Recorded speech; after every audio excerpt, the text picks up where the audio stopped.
Olá a todos, bom dia. Nós estamos aqui pelo Tribunal de Contas fazendo uma entrevista sobre câncer de intestino, prevenção.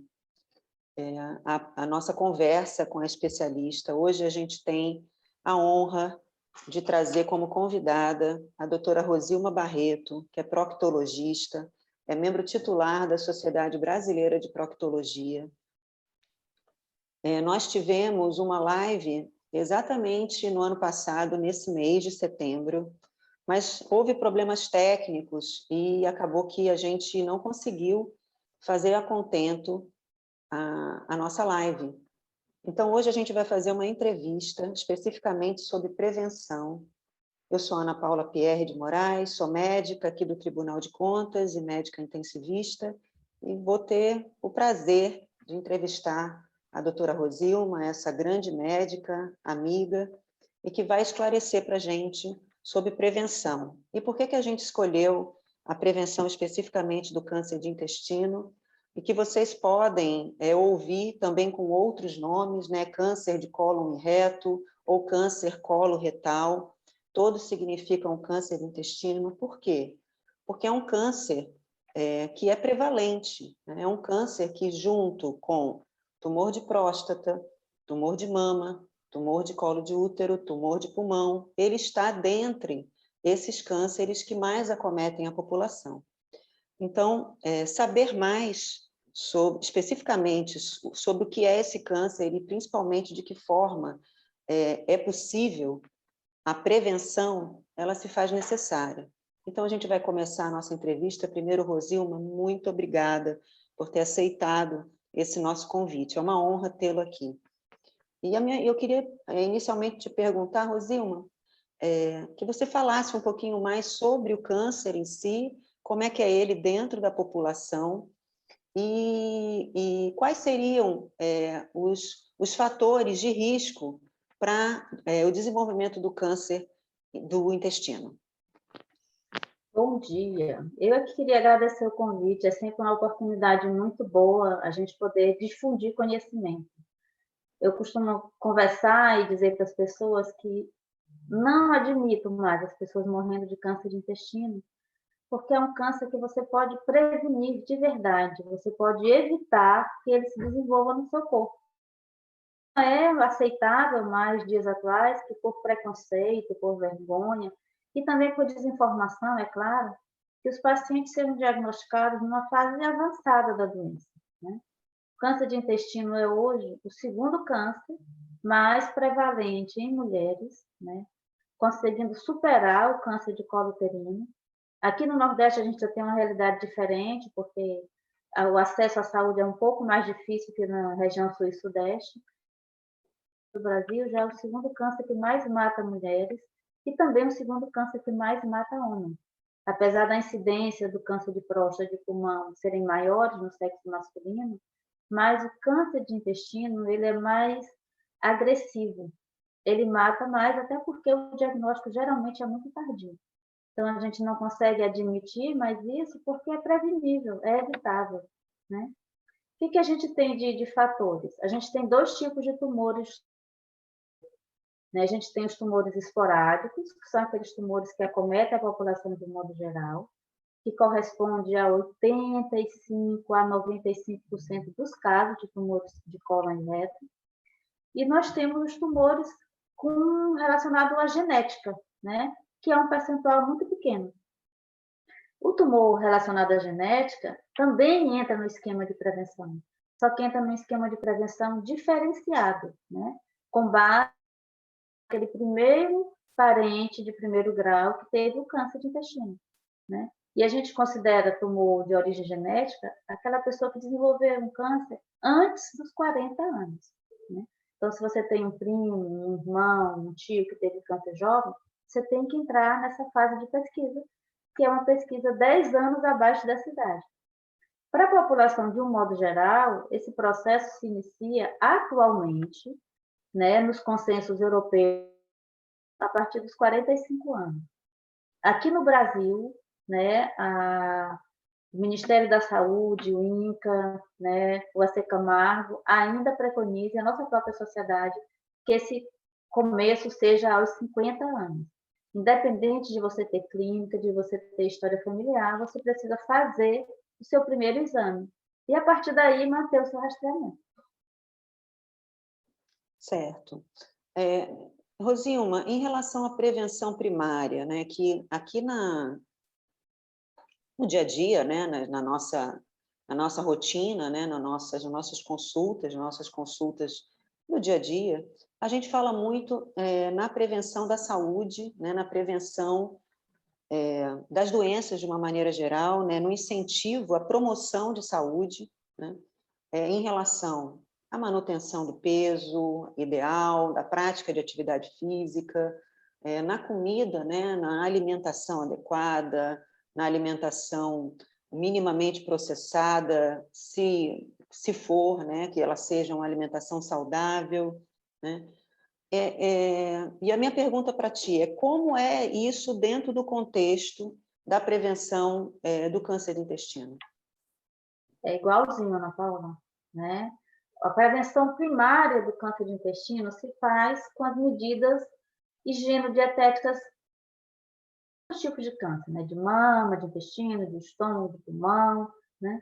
Então, assim, o que a gente precisa? A gente precisa ter uma alimentação rica em fibra, porque a fibra protege o nosso intestino, a fibra ela termina, de certo modo, fazendo uma depuração dessa alimentação processada que a gente ainda ingere, né? Precisa ter uma alimentação com pouca carne vermelha, pouca gordura de origem animal, né? A atividade física é fundamental, né? De melhoramento, né, do nosso corpo, passam por isso, né? Então, se você tem uma qualidade de vida, né, e um hábito de vida saudável, a sua chance de desenvolver um câncer de intestino vai ser bem menor do que a população geral. Outra coisa que está muito implicada é o consumo excessivo de álcool, né? Não é proibido você beber, mas você beber um vinho uma vez por semana, a cada 15 dias. Né? O álcool está muito relacionado. Então, álcool, obesidade, alimentos, né, alimentos gordurosos, gordura animal, carne vermelha, e a pobreza, né, a falta, né, dieta pobre em ingesta de fibra, elas, de certo modo, elas predispõem seu intestino a desenvolver essa doença. Por quê? Porque todo produto processado que a gente come, ele tem substâncias carcinogênicas. Se você tem uma alimentação rica em alimentos processados, você vai ter um intestino de funcionamento inadequado. Você vai passar 4, 5, 6 dias sem trocar o seu conteúdo intestinal. E esse conteúdo intestinal que fica prolongadamente dentro do seu intestino termina alterando a mucosa, né? As suas células de mucosa intestinal. E é daí que começa, né? Daí que nasce a sementinha do câncer. Uma sementinha que cresce lento, mas que infelizmente cresce sem que a gente tenha nenhuma noção de que ela está crescendo. Sim. Então, Rosilma, assim, qual seria, então, para as pessoas, né? Você falou que a sociedade brasileira faz uma recomendação formal da prevenção em pessoas acima de 50 anos. Então, qual seria essa recomendação? É a pesquisa de sangue oculto nas fezes? É o exame para pesquisa mesmo, endoscópica? O que você teria para dizer para a gente? Se a gente for falar em rastreamento, a gente só pode o uso da pesquisa de sangue oculto, né? Porque para rastrear você tem que fazer um exame que, de certo modo, vai lhe dar uma amostra daquelas pessoas que têm mais risco. Nós que trabalhamos com isso, a gente vê que muitas das vezes você recebe um monte de paciente com pesquisa de sangue oculto positivo e que você faz a colonoscopia e que o paciente não tem nada. E você recebe também pacientes que têm pesquisa de sangue oculto negativo e quando você faz uma coluna, tem um pólipo, uma lesão já, e às vezes até mesmo um tumor, mas que não está tendo perda sanguínea, porque nem todo tumor vai ter sangramento ativo, né? Só vai ter sangramento ativo se tiver uma ulceração dentro desse tumor. Então, para o rastreamento, a gente só pode falar em pesquisa de sangue oculto. Qual é o exame que faz a prevenção verdadeira do câncer de intestino? É a colonoscopia. A colonoscopia ela consegue visualizar todo o cólon em reto, né? não vai fazer a prevenção do câncer de canal anal, que é uma outra patologia totalmente diferente, mas vai lhe dar essa visão total do seu intestino e vai permitir a retirada das lesões que evoluiriam para um câncer. É a partir da ressecção dessas lesões que a gente começa a fazer a prevenção verdadeira, porque você aborta um processo que iria crescer lentamente e que se tornaria um tumor no futuro. Então, para rastrear a prevenção é a colonoscopia. E, apesar da Sociedade Brasileira de Coloprocto, do Ministério da Saúde preconizarem que a gente deve começar aos 50, eu continuo fazendo nos meus pacientes a partir dos 45. Por quê? Porque eu acho que um exame a mais não vai lhe causar nenhum malefício, mas vai lhe causar um benefício enorme, né? Porque você pode fazer o seu exame aos 45 anos e retirar uma lesão que provavelmente seria um câncer, e abortar esse processo. Então, eu advogo, né, eu defendo a sociedade europeia e a sociedade americana, não porque sejam mais ricos e tenham mais recursos, porque nem mesmo nos Estados Unidos eles têm essa prevenção, essa capacidade de prevenir todo mundo a partir dos 45, mas porque a gente precisa salvar vidas. Todos os dias a gente recebe no consultório, no hospital universitário, pacientes jovens com câncer de intestino, de 40, de 52 anos, que você poderia ter tido a oportunidade de abortar esse processo, de evitar essa evolução que às vezes é tão sofrida. E quais pessoas, então, para quais pessoas, então, se solicitaria essa colonoscopia a partir dos 45 ou dos 50 anos? Para quais pacientes? Toda e qualquer pessoa que tenha 45 anos. Para né? todos. Só muda esse valor, assim, só muda essa idade para aqueles pacientes de história familiar de câncer genético, câncer hereditário. Digamos assim, eu tenho um paciente que eu identifiquei, né? Ele veio para mim para operar do hemorroida, mas a história dele familiar, que eu já conhecia, tinha muitos casos de câncer de intestino, casos de pacientes jovens. Eu disse, não te opero. Ele tinha 38 anos. E quando eu fiz o exame, ele tinha um tumor sigmoide. Muito bem ter feito a cirurgia dele e o tumor ficado lá dentro, crescendo. Entendeu?